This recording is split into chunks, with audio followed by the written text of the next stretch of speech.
साथ हैं वैदिक संस्कृति के अध्येता डॉक्टर अरुण कुमार जायसवाल जी। नमस्कार। नमस्कार। इस 10वें अध्याय का नाम विभूति योग क्यों है और विभूति का अर्थ क्या है? हमारा भी एक प्रश्न है, भगवान हमारे जीवन के ध्रुव तारा कैसे हैं? प्रत्येक धर्म में भक्ति का आधार क्या है? इस 10वें अध्याय का नाम है विभूति योग। विभूति यानी व्यक्त होने की शक्ति। भगवान व्यक्त भी है और अव्यक्त भी है। परमात्मा के दोनों पहलू हैं, अव्यक्तिगत और व्यक्तिगत। वह एक है और वही है, जैसा कि स्वामी रामकृष्ण कहते हैं, दो भिन्न भिन्न मार्ग हैं। एक सर्प जो कुंडली मारे हुए है और व्यक्तिगत स्थिति है, और जब वही सर्प गतिमान होता है तो भगवान के व्यक्तिगत पहलू की भांति है। वे दो नहीं है बल्कि एक ही है। इस जगत में रहते हुए भी और कार्य करते हुए भी हम आध्यात्मिक उपलब्धि कर सकते हैं। 9वें अध्याय में यही दर्शन हम लोगों ने जाना। वास्तव में पूरी गीता का यही आधारभूत दर्शन है। यद्यपि प्रारंभ में यह विचार थोड़ा सा है, 12वें अध्याय में इसका तनिक संदर्भ है।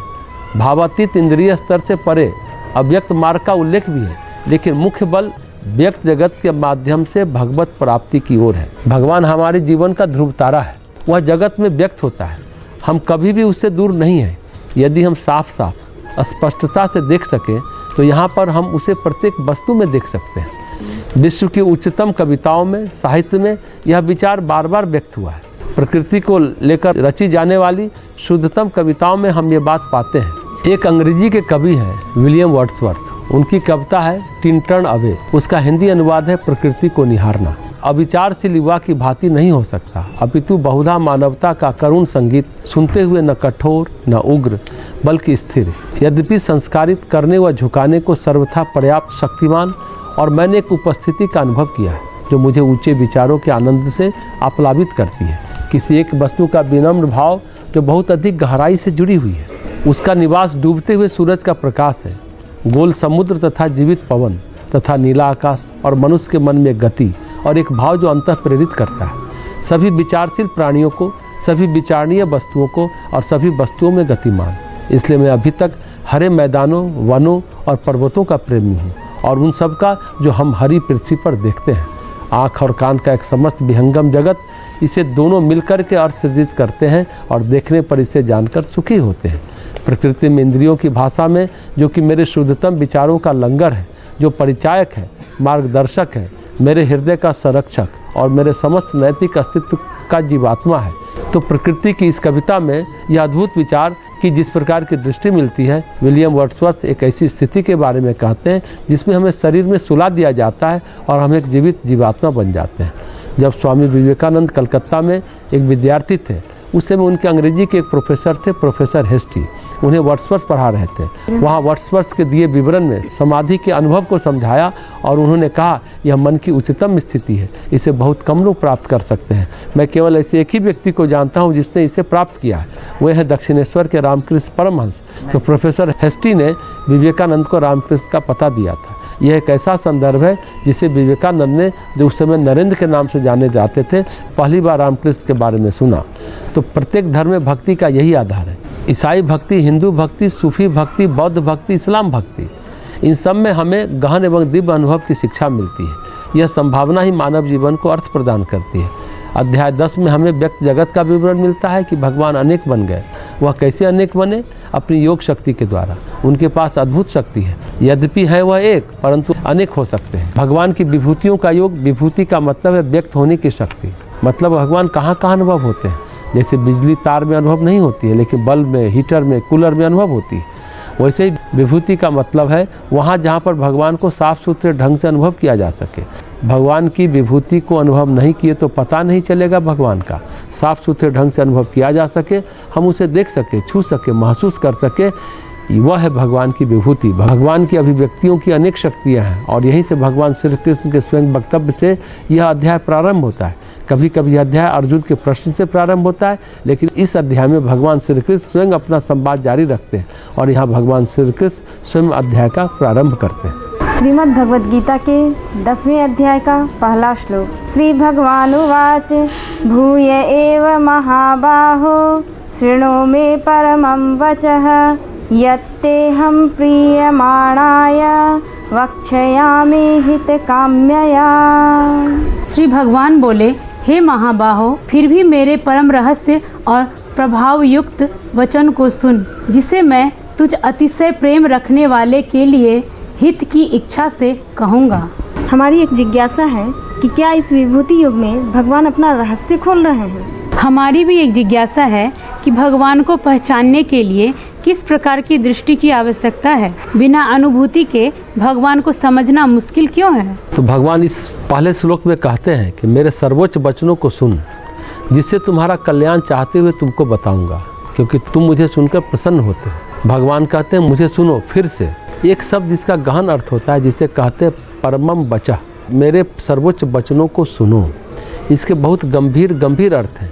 एक नाटक में शेक्सपियर कहता है केवल ध्वनि और क्रोध बिना अभिप्राय के कुछ मतलब नहीं रखते। सिर्फ शब्द का कोई मतलब नहीं है। चिल्लाते रहो, गाली दो, क्या मतलब हुआ? एक शब्द बोला गया तन्मया। नारद भक्ति सूत्र में उसकी 1 पेज 2 पेज की व्याख्या लिखी जा सकती है। तन्मया शब्द के पीछे गहन अभिप्राय, गहन भाव है, उसको व्याख्या में खोलना है। तो भगवान कहते हैं परमम वचः, यह साधारण वचन नहीं है, मेरे सर्वोच्च वचन है। ठीक एक मधुमक्खी के छत्ते की भांति जिसके अंदर शहद भरा हुआ है, इसी प्रकार हमारे पास गहन अर्थ से परिपूर्ण शब्द हो सकते हैं। मैं तुम्हें बता रहा हूँ क्योंकि तुम मुझे बहुत प्रिय हो, तुम्हारे कल्याण के लिए बता रहा हूँ, ऐसा भगवान कहते हैं। ये अध्याय विभूति योग है। क्यों?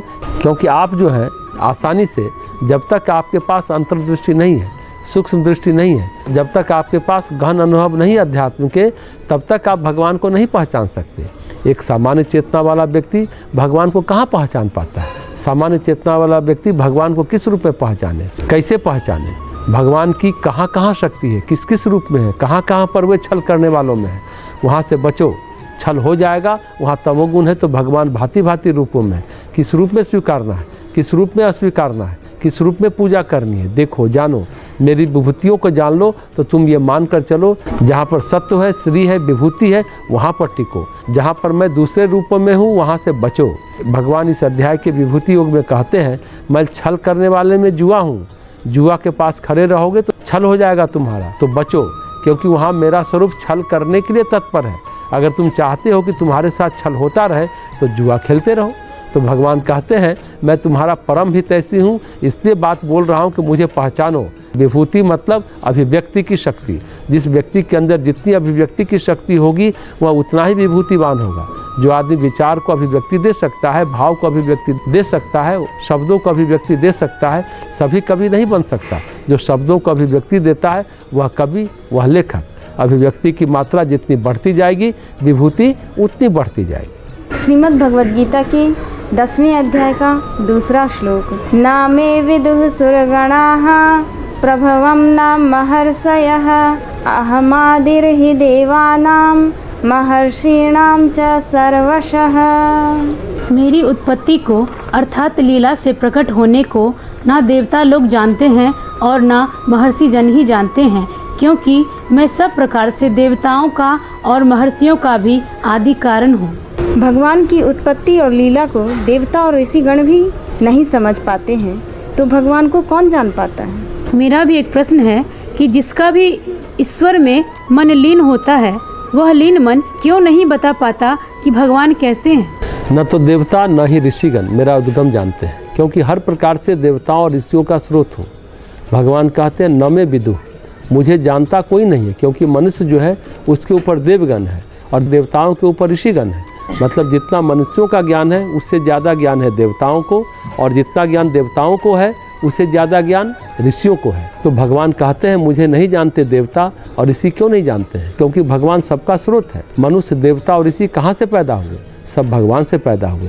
तो कोई उद्गम को थोड़ा ही जानता है। भगवान कहते हैं देव और ऋषिगण इसलिए मुझे नहीं जानते, क्योंकि मैं उनसे पहले विद्यमान हूँ। ऋग्वेद में एक नासदीय सूक्त है, इसमें एक विचार है देवगण जो सृष्टि के बाद उत्पन्न हुए वे कैसे जान सकते हैं? ये सब नहीं जानते, क्योंकि ये सब मेरे से जन्म है। मैं तो सबका आदि हूँ, सबका स्रोत हूँ, सबका उद्गम हूँ। तो ये सब मुझे कैसे जान सकते हैं? मुझे कोई नहीं जानता।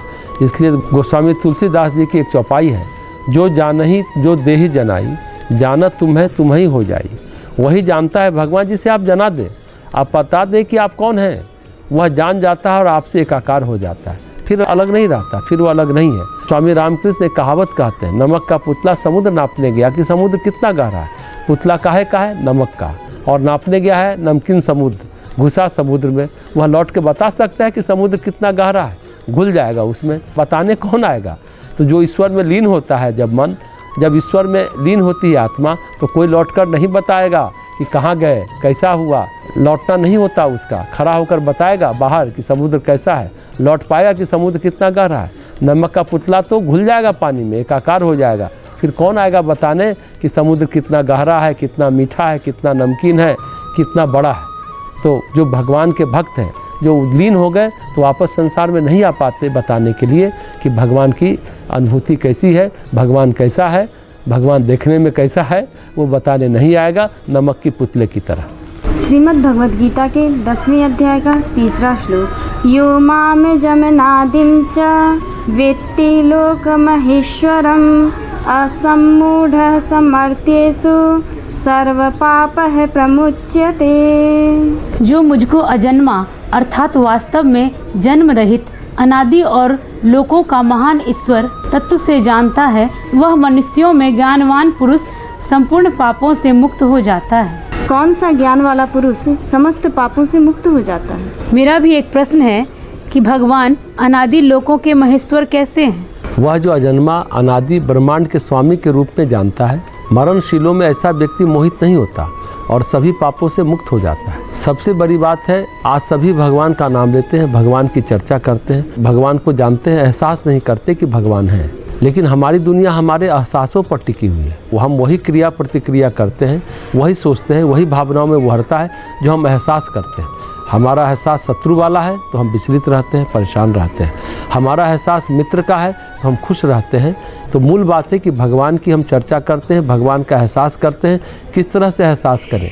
भगवान का जन्म नहीं होता, वह अजन्मा अनादि है। दूसरों का जन्म है, मृत्यु है, परिवर्तन है, लेकिन परमेश्वर अमर है, परिवर्तन रहित है, अजन्मा है। अनादि का अर्थ है जिसका प्रारंभ नहीं है। वह जब मुझे ब्रह्मांड के सर्वोच्च शासक के रूप में जानता है, ब्रह्मांड का एक ही मार्गदर्शक है, शासक वह है, उसकी शक्ति से संसार चलता है। बृहदारण्यक उपनिषद में याज्ञवल्क्य ऋषि मैत्रेयी और गार्गी से कहते हैं, विशेषतः गार्गी को, उस अनश्वर की सहायता से सूर्य और चंद्र सब अपनी गति में रहते हैं, सभी नदी नाले समुद्र की ओर प्रवाहित रहते हैं। यहाँ भी भगवान कहते हैं ब्रह्मांड का सर्वोच्च स्वामी है, वह सभी मनुष्यों में निश्चित रूप से असम्मूढ़ है। मूढ़ का अर्थ होता है मूर्ख और एक मोहित व्यक्ति। सम्मोहित दो अर्थ है। संस्कृत में केवल एक ही गाली है, मूढ़। बाकी संस्कृत में गाली वाला कोई शब्द नहीं है। संस्कृत परिमार्जित भाषा है। हिंदी में तो बहुत गालियाँ हैं, संस्कृत में एक ही शब्द है, मूढ़। मूढ़ कह दिया तो गाली हो गई। तो भगवान कहते हैं ऐसा व्यक्ति मूढ़ नहीं है, मूर्खता से मुक्त है, सभी पापों से, दुर्बलता से मुक्त हो जाता है।